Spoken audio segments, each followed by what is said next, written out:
What is up, everybody? Welcome back to Drake's Takes. This is episode 4. I am your host, Drake Riggs.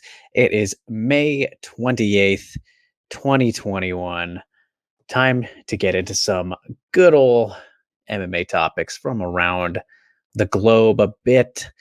All right. So, on today's lineup, we are going to be talking about some PFL stuff because PFL is back. They're in the midst of their 2021 season and have a little bit of complaints and a little bit of looking forward to or looking ahead to what we have coming up here next week.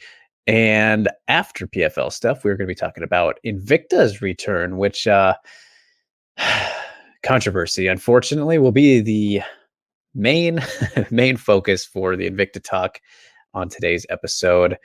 Invicta on Access TV, that is. Good to see them back, but unfortunately, some frustration to go along with it, as there can be. So, last but not least, after Invicta, we move on to some fantastical cross promotion talk. ONE Championship, UFC. What do you think? Well, we'll get into that too. All of these topics are going to be good and fun in some ways. Might get me a little bit heated, but hey, that's what we do on Drake's Takes. Just have a little bit of fun and no nonsense around here. All right, you guys, let's get into it. Kicking things off here with the PFL discussion. PFL 2021 season, they are back. What is it? 3 events down. The 4th event is coming up here on June 10th. What is that? Is for Thursday, right? They do their shows on Thursday. That isn't next week. I'm all over the place already. How about that? Either way, PFL. So 3 events in the books for the 2021 season. Let's start off with some complaints, because that's always there's always something to complain about, right? And it's not too big of one. I've enjoyed all 3 of these shows so far. There's been a whole lot of wackiness, some upsets, plenty of upsets. Anthony Pettis lost. Fabricio Verdum controversially lost and then didn't lose, wasn't supposed to. He won and then he lost and then he no contested, right? Something like that. Champions falling, Nathan Schulte, Lance Palmer. It's been pretty crazy beginning to this PFL season. But what I wanted to highlight today is their presentation. And look, everything looks good. I really like the look of the set, the octagon, not the octagon, the cage. Octagon's trademarked. It looks good, right? It's a unique looking thing. It's the PFL. It stands out. It's nice. Commentary's good. Sean O'Connell, it's so good at commentary that you wouldn't even know that he used to be a fighter. Like, he sounds like a commentary guy, which that's the best way to put it. He sounds like a voice that you would hear exclusively on commentary throughout his entire time involved with a sport. So I like Sean O'Connell. Randy, he's fine. He's fine. Ken Flo, good to hear Ken Flo back. I really enjoy me some Kenny Florian in and out of the cage. So that is nice to see. That is all working. That is all good for me. What isn't good for me is some fake crowd noise. Oh, man. Obviously, this is a time where people are still just getting back to having crowds, whether full, like the UFC in certain cities and states, or half capacity, like Ryzen over in Japan, which is they've haven't done any shows since coming back in August of 2020. They haven't done any shows without crowds at all, and various others, of course, over in Japan and what have you. KSW is getting back to having a crowd now with KSW 61, which is coming up the same day as UFC 263, I believe. People are getting back to this, right? Bellator is about to do it soon.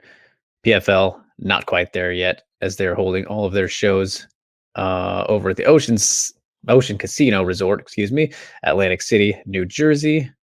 So no fans in attendance yet for their shows, but instead we get fake fans, which is very stupid. I don't like that. Didn't like it in the NFL this past season when there were no crowds for a lot more of the games than there were. Obviously, by the end, some started having crowds, and I think from the beginning, maybe some of the Florida teams might have had them too. But either way, and that was kind of the thing that excited me because in a sport like football, for example, American football, for those of you watching internationally, well, I guess just any team sport like that, right? The arenas are so big. There's so many people there. You can't really hear what's happening on the field. And I mean, they do have some microphones on the sideline and they do mic up a lot of players and whatnot. So you can hear a little bit of the action that is going on, some of the hits, some of the trash talk, all that stuff. But man, when there would have been nothing, no noise except for that, like you're on the practice squad or something, that was going to be exciting. But instead, they drowned it out with the bullshit fake crowd noise. PFL doing that now. We've already grown accustomed to having no crowds with the UFC, all the other events that have gone on since then, aside from Ryzen, which is quiet in general because Japanese audiences are very educated and respectful, that kind of thing. PFL, you're unique enough as is. You're doing a season format, playoffs, point system, you name it, smart cage. You don't need to try and stand out even more with fake crowd noise, which, unlike the NFL, at least to a different degree, if you pay attention to the PFL's fake crowd noise in an empty venue smaller than a football field, you notice that they ramp up the excitement of the fake people during certain moments. For example, this stood out to me because it was hilarious. When Caitlin Young and Cindy Dandois went into the clinch against the cage, the fake crowd went wild. The fake crowd acted like there was a wild exchange happening in the pocket. Have you ever heard a crowd freak out for fighters getting into the clinch without a wild exchange before that? Because that's not what happened in that fight. um, it was very silly. Fake crowd noise is stupid in all situations. Probably even stupider now for MMA fights after already seeing and growing accustomed to no crowd noise whatsoever. So that's a silly little thing that PFL has going on for them. Aside from that, as I mentioned, Smart Cage right there. They're all about having their fancy, unique, state-of-the-art stats and all that kind of fun stuff. So in addition, they have what do we call it here? What are they calling it? Right. The fighter performance ratings. So, fighter performance ratings. For example, the screenshot I have up here, again, another women's fight because I follow the women's fights in some cases closer because that's just how I roll. I have Jenna Fabian versus Laura Sanchez as the example here, where this was a clean shutout for the most part. It was a clean shutout for Jenna Fabian.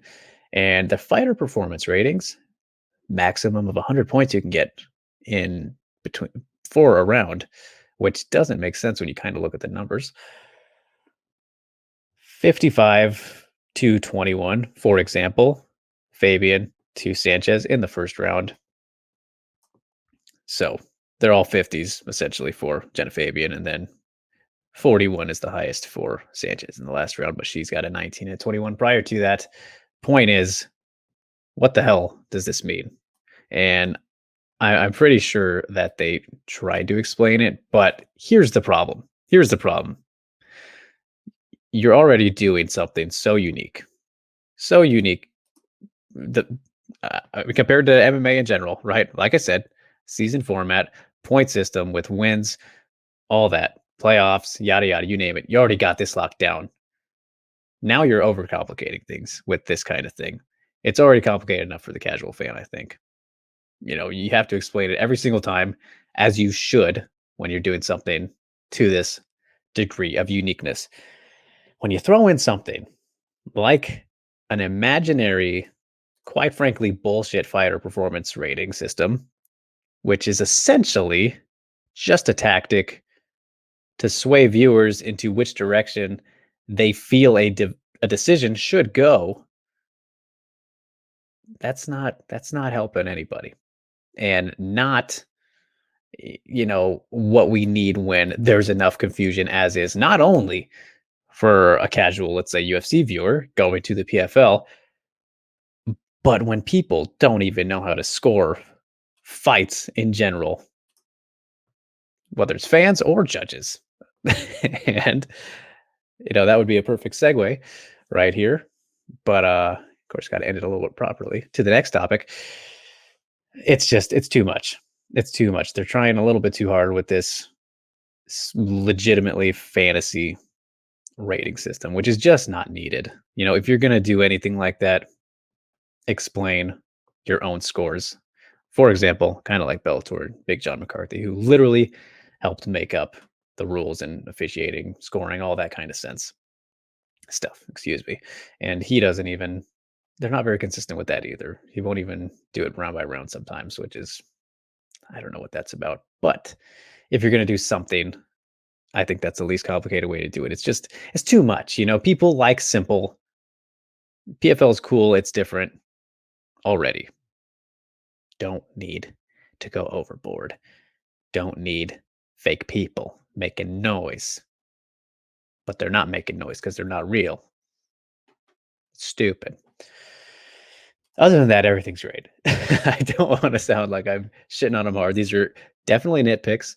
But hey, this is Drake's takes. I'm going to take my takes, throw them in your face. What I haven't liked so far. What I have liked is the action inside the cage. It's all been good aside from Keith Peterson missing the tap.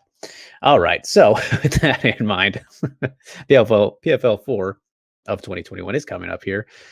And originally, I don't believe this is the case anymore, according to one of the competitors, but Anthony Pettis, who lost very clearly to Clay Collard, was once again set to headline this event against Alexander Martinez. And yes, I get it. He's still a very well-known name, but kind of an odd move there to put him at the main event, especially when Collard, I don't know why Cotton came into mind. Clay Collard is on the card as well, and on the prelims, mind you, at least according to what I'm looking at right here, which is just unfortunate for him. This fight card lineup doesn't really make any sense. But apparently, as for the main event, Clarissa Shields is going to be the main event, her MMA debut against Brittany Elkin, which I get it. That's probably a good move, all things considered, but quite a risky one because this is Boxer making their debut. Yes, she is phenomenal. One of the best ever. Olympic gold medalist, 26 years old. But she's not an MMA fighter. She's about to become one. She has not been training for more than a year at MMA. So, Brittany Elkin, not the best MMA fighter ever. Just to be completely honest, she's got a 3-6 record. Has lost to some tough people. Kayla Harrison, of course. Bobby Joe Dalziel, who was in one of the PFL seasons. Amanda Bell twice. Kelly Fasholes, who I believe has fought as low as flyweight, actually. She was in the UFC at bantamweight, Kelly Fasholes. But yeah, point is, Brittany Elkin is actually an MMA fighter. So go for the takedown. Go for the takedown. You get it? Well, you just ruined everything for the PFL. So it will come down, obviously, to Clarissa Shields being able to stop that. And if Brittany Elkin is smart, she's going to abuse that double leg, single leg, do whatever she can to get the fight to the ground. And it's hard not to favor her just because of that fact. Now, I'm not making an official prediction right here or anything. And of course, Clarissa Shields, the better athlete, the better boxer. But we've seen better boxers come in before. Hasn't gone well unless your name is Ray Mercer. Man, that's a deep cut. That is a deep cut. If you guys understand that reference, throw it in the comments. Throw it in the comments. This is why we are the MMA Hipster Show for the body lock, keeping you nice and in the hardcore circle, I guess. All right, moving on. Let's go talking some Invicta time now. Invicta talk time, however you want to say it. Invicta has returned. Access TV, the new era for Invicta. Good show overall, I thought. Good fun stuff there. Um, Obviously, was on Access TV, was on YouTube, I believe Facebook as well. 2 title fights, 1 new champion. Should have been 2? Well, I don't know. We'll get into it. So, Invicta is back. As I said, repeating myself. Karina Rodriguez in the main event took on Diana Torquato. Good win there. Looked very good, especially after the first round. Right person won here. Unanimous decision for Karina. She is the first champion, female champion for Lobo Gym, most notably homing Irina Aldana, UFC bantamweight contender, and Alexa Grasso, UFC flyweight contender, former strawweight contender, former Invicta fighters themselves. She's the first one to get gold out of all of them. And Karina, of course, I believe is kind of in that top 3 staple of the most prominent female fighters, especially from that gym. All very talented strikers, obviously. And Rodriguez, after that first round where Torquato, gave her some trouble. After that, it was all carry Rod, 4-1, 49-46. How I scored it: one judge, 50-45, carry, 49-46, and a 48-47, which is what it is. At least they got it right. So then we move on here. Let me wet my palate a bit first. Co-main event, atomweight title fight. Alicia Zapatella, the new champion, coming in after that, kind of comeback-ish rally of a win against Ashley Cummins, her last time out to win the title. Got a Von Flue choke. Didn't see that coming. Very impressive. Way to finish. Taking on Jessica Del Boni in her first title defense. All right, here we go. Judges score the fight 48-47. 2 of those in favor of the champion, Zapatella, with a 47-48 for Jessica Del Boni. Now. Looking through the social medias, the Twitters, at the time of this happening, as I'm watching the fight unfold before my very eyes, because remember, Invicta, the Kansas State Athletic, Missouri and Kansas, I believe both of those states, because Kansas City's like on the border. It's weird like that. Both of them utilize open scoring. So fighters get to know, if they want, what the score is between rounds, as do the viewers at home. As this fight is progressing, we're seeing that Zapatella up on the scorecards, at least favor from 2 judges. And as that's happening, and then by the end, I'm seeing about nobody agreeing with Zapatella winning or being the winner, which is just what it is. And I don't think that it's definitely not the worst robbery or worst set of scorecards, whatever have you, in Invicta history or MMA history. I've seen at least one of those claims being made in favor of one of those statements. But yeah, it wasn't great. It was a fun fight. Don't get me wrong. I enjoyed the fight very much. But I disagree with the winner, as do many people. I had this fight scored 49-46 and new for Jessica Del Boni. Gave her every round except for the 4th round. And my goodness, it felt pretty darn clear. Pretty clear, specifically those first 3 rounds. The first 2 for sure, which stunningly, Judge Kevin Champion and Judge Stephen Graham gave both of those first 2 rounds to Zapatella, and even David Sutherland, who was the 3rd judge that scored it for Del Boni, gave Zapatella the 2nd round, which it's frustrating. It's frustrating to see. Yeah, the last 2, 4 and 5, obviously, as I said, gave Zapatella the 4th round. Fifth round, I could see both of those going either way.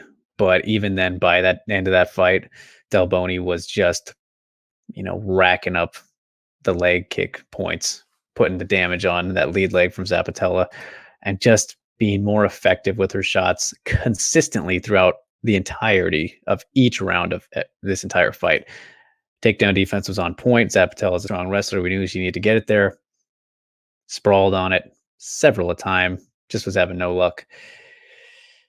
And here on MMADecisions.com, which is a fantastic site. Shout out to them. It is only 12 scorecards, admittedly, at the time of recording here. 12 scorecards submitted by the fans, the people who watched. And 50% of those scorers scored the fight 50-45 to Del Boni. That's all 5 rounds in favor of Ann New. 33.3%, 49-46, same as myself, and 16.7 with 48-47. 100% of the voters, the dozen voters, believing that Del Boni won. And then alongside me on the media scores, Robert Sargent also at 49-46, I believe identical to me with the 4th round. I know that the friendly folk over at Sherdog, who are scoring the fight, I believe they went as far as 50-45 as well. And they believe that the decision was a lot more egregious than perhaps myself. But as I've said, very bad. Very bad. And even before this fight, Juliana Miller and Claire Guthrie wasn't great either. Claire Guthrie ended up getting the decision in that one. And it was a fine fight. But I mean, the decision was a little bit interesting. And a 30-27 for Guthrie, not great either. So the point is here, guys, this is nothing new. Nothing new with the Missouri State Athletic Commission, as well as the Kansas State Athletic Commission, because that was actually where it was this time. But Kansas and Missouri, they're practically the fucking same. They're both alone, by and far away, the worst of the worst in terms of commissions and scoring. It's plagued. Their bad scores have plagued this promotion. Like when it comes to terrible robberies, I can name so many off the top of my head. Well, okay, I hate using that word loosely, but I guess I'm good at it right now. This one, I think you could go as far to say a robbery. Not the worst, as I said. Another atomweight title fight. Guru Sander versus Fry 1. Some people would even say 2. Verna Jandiroba and Mizuki Inoue had the worst scorecard I've ever seen in that fight. That wasn't a robbery, but there was the worst scorecard. So much so that you have to believe that they got the people mixed up, the fighters mixed up.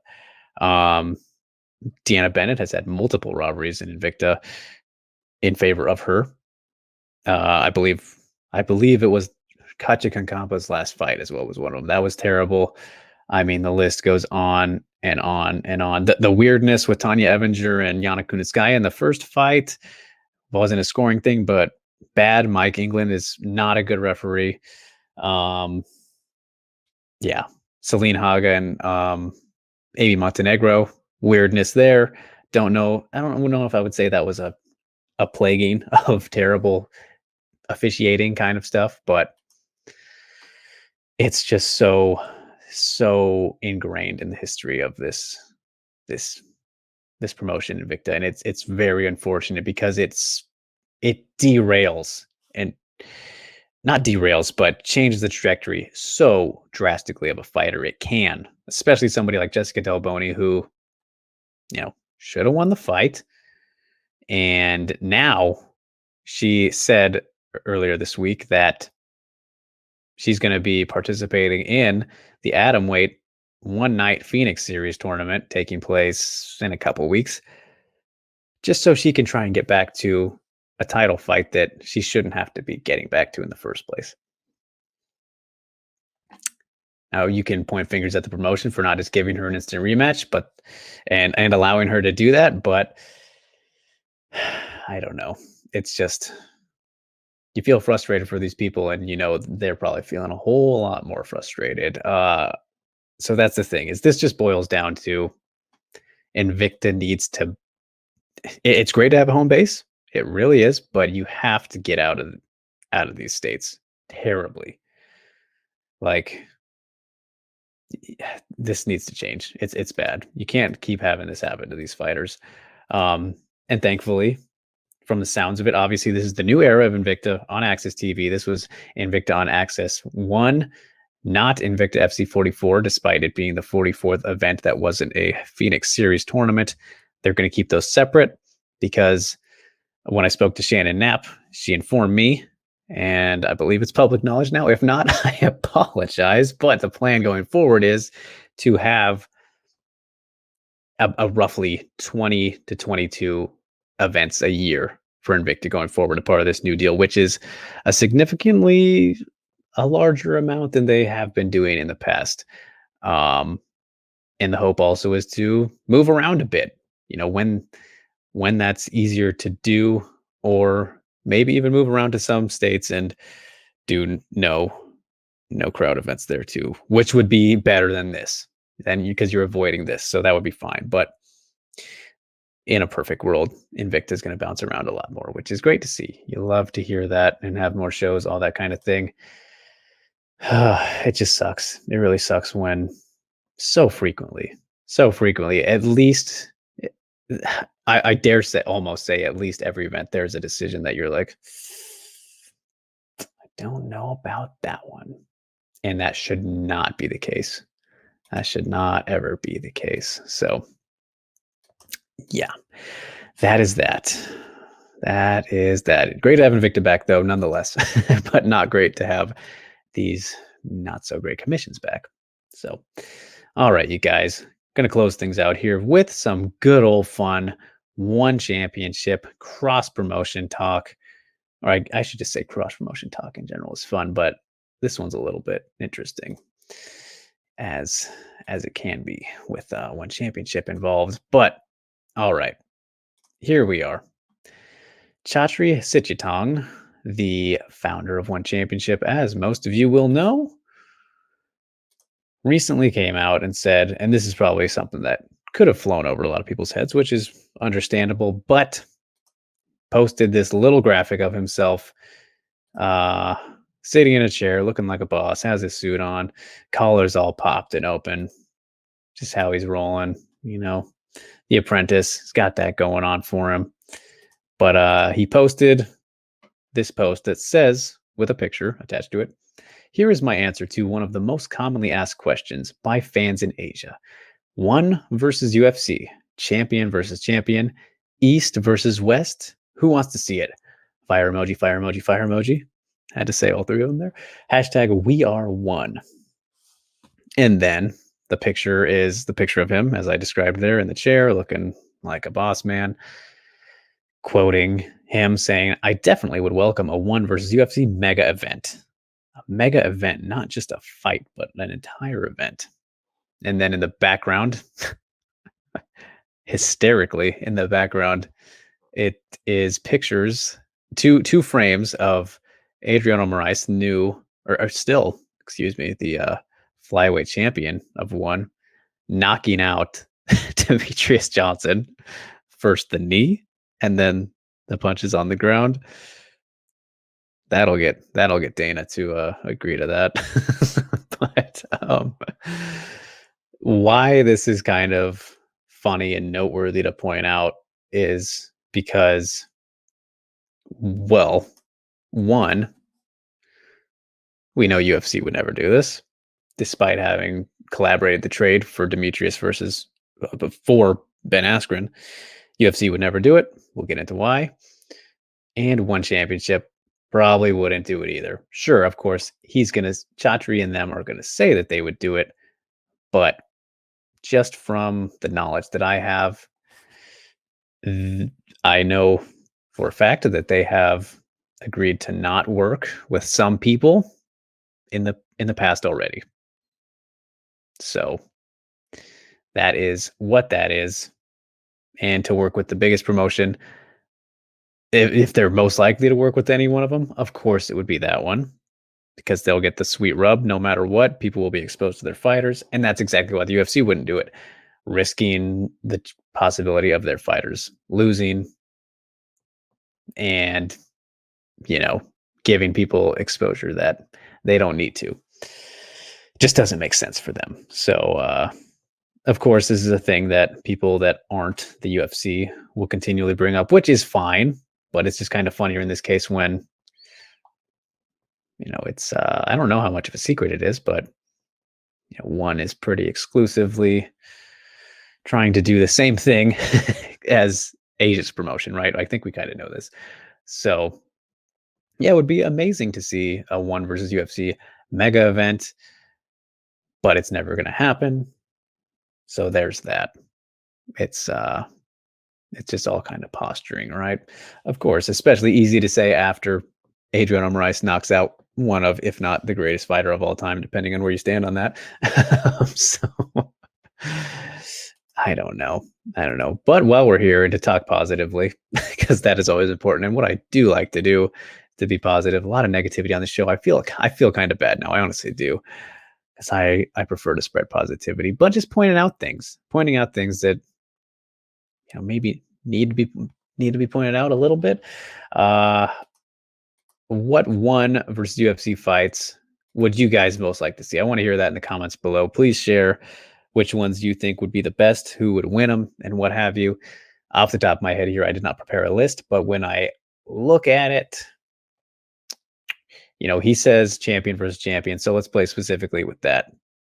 Let's play with that. As you guys know, coming off of, if you watched the last Drake's Takes episode, Christian Lee, I think, has really started. He's grown on me a lot, starting to show how insanely legit that he is. Him versus Oliveira. Well, not Oliveira, excuse me. I always forget about the divisional difference. Him versus Usman. That might be a bit too soon. I was gonna say. I mean, Oliveira, he's got the size, obviously, a little bit more interesting of a styles clash. Usman, that's a bit much. And of course, I've been seeing Christian asked about Habib a whole lot lately. Habib is obviously a different type of animal. He'd have a little bit of the size, on him, not by much, but it is what it is. Christian Lee is a legitimate, top 15 welterweight, though 170, because the divisions are different there. But somebody like Usman, don't know about that. Don't know about that, especially right now. Renier de Ritter. I mean, this is a guy who, geez, just came in there and snatched up poor Aung Lan Song's glory. Just stole both of his belts in a very quick span of time. Very impressive, very devastating for the Burmese Python. But imagining him versus Adesanya. Boy oh boy. Boy oh boy. That would be, after seeing potential exposure of Adesanya at light heavyweight, yes, against Jan Blachowicz, who is a large man. Somebody with the grappling skills of Renier de Ritter. My oh my. If he could get in there, close the distance, get him down. You never know. I'm not saying it would happen, but Renier. And then at light heavyweight, I don't think wouldn't do as well against Jan Blachowicz, but styles make fights, you guys. That's something we always got to remember. That's a good one. Arjun Bowler, no chance whatsoever against Francis Ngannou. Just how it goes. We already saw him in the UFC. No knock on him. It's just there are levels to it. There are levels to this game, and ONE Championship's heavyweight division is one of their weaker divisions. Yeah, I mean, you can look at the women as well. Zhang Jingnan, who is fantastic, fighting at 125 right now. As much as I love the Panda, obviously that's a rough go against Valentina. Angela Lee against Rose. It'd be fun on the ground, on the feet. Have some trouble there for Unstoppable. But again, this goes back to why the UFC wouldn't do it.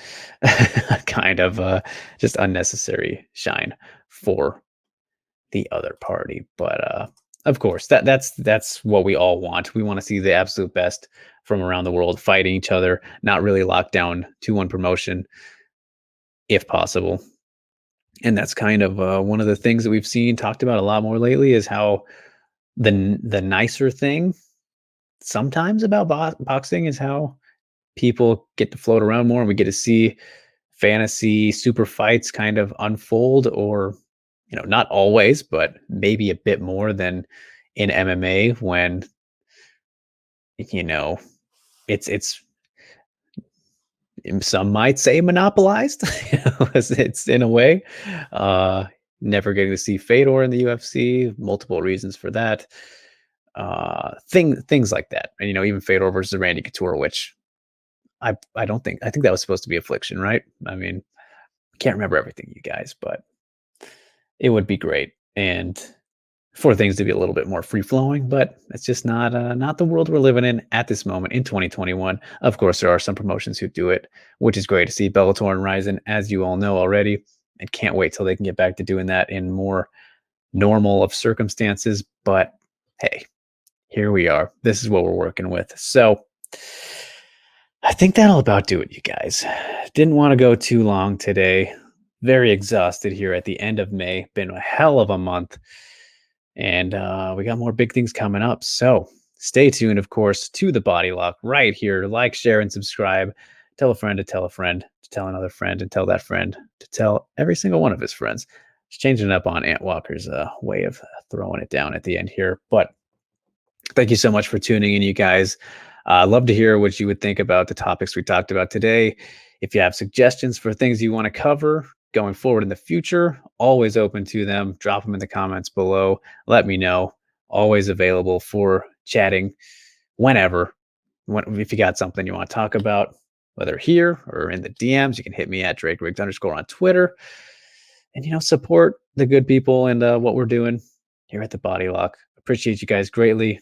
And we will see you when I see you. Gonna try to maybe be a little bit more consistent with these, because that's the whole loosey gooseness of the show right now is Drake's Takes. You do what you want when you want, how I'm doing it. Yes, you could go back to the first episode and see when I introduced everything, but now I'm dragging on. So thank you so much again, you guys, and I will see you next time.